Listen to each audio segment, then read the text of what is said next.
नमस्कार दोस्तों, मैं रमन शर्मा। हमारा भारत देश एक लोकतांत्रिक देश है कहने के लिए, लेकिन लोकतंत्र जो है वो नेताओं के लिए, बाबुओं के लिए, कॉरपोरेट के लिए, अपराधियों के लिए, भ्रष्ट अधिकारियों और जजों के लिए है। यकीन ना हो तो आप अपनी ज़िंदगी में देखिए कि जो सुविधाएं, जो सुख, अधिकार, आवाज़, न्याय आपको घर बैठे मिलने चाहिए, उनके लिए आपको धक्के खाने पड़ते हैं। ये व्यवस्था बन चुकी है और उसकी अवस्था यही है कि आप धक्के खाएं, क्योंकि आप आम नागरिक हैं। भारत के संविधान के हिसाब से भारत का हर नागरिक इस देश का राजा है, लेकिन राजा तो प्रधानमंत्री होता है, मंत्री होते हैं, जज होते हैं, पुलिस अधिकारी होते हैं, बाबू होते हैं, लेकिन उसका हिसाब किताब कोई नहीं देता, ना कोई मानता है।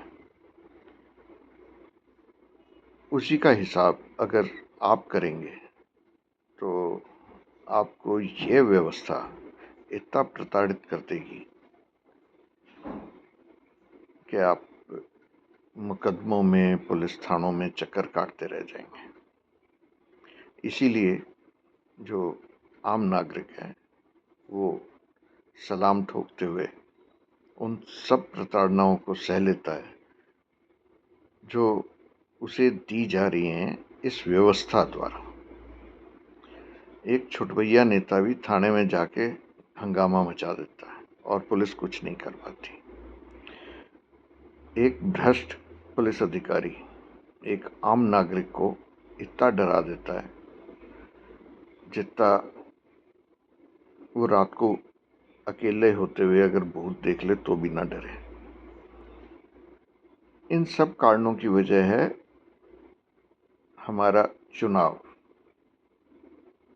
अगर चुनाव व्यवस्था सही होती, हम सही व्यक्ति का चुनाव करते, हम विधानसभाओं में, लोकसभाओं में एक सक्षम, शिक्षित, जानकार व्यक्ति को भेजते और उसकी जवाबदेही होती, क्योंकि जवाबदेही तो किसी नेता की होती नहीं है।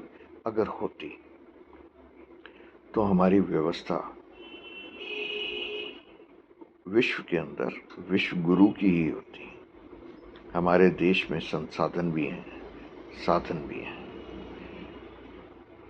हमारे जो युवा हैं उनके अंदर जोश भी है और जानकारी भी है, इच्छा शक्ति भी है, बाहुबल भी है, लेकिन वो सही जगह नहीं जा पाता। धन कमाने का आसान जरिया जो भी किसी को मिलता है वो उस रास्ते को अपना लेता है, और वो रास्ता अपराध के अलावा कोई नहीं होता, क्योंकि भ्रष्टाचार भी अपराध ही होता है, सरकारी जमीन पे कब्जा भी अपराध ही होता है।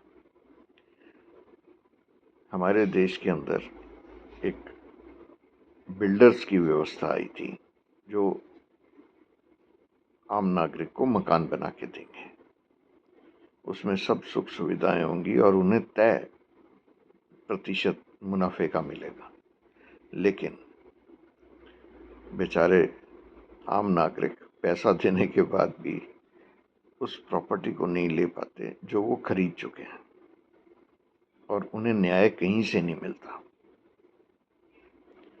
अब इस व्यवस्था को बदलने के लिए अगर आप चुनाव को सही तरीके से देखेंगे और उसे भुगताएंगे, तभी आपको न्याय मिलेगा। नमस्कार, धन्यवाद।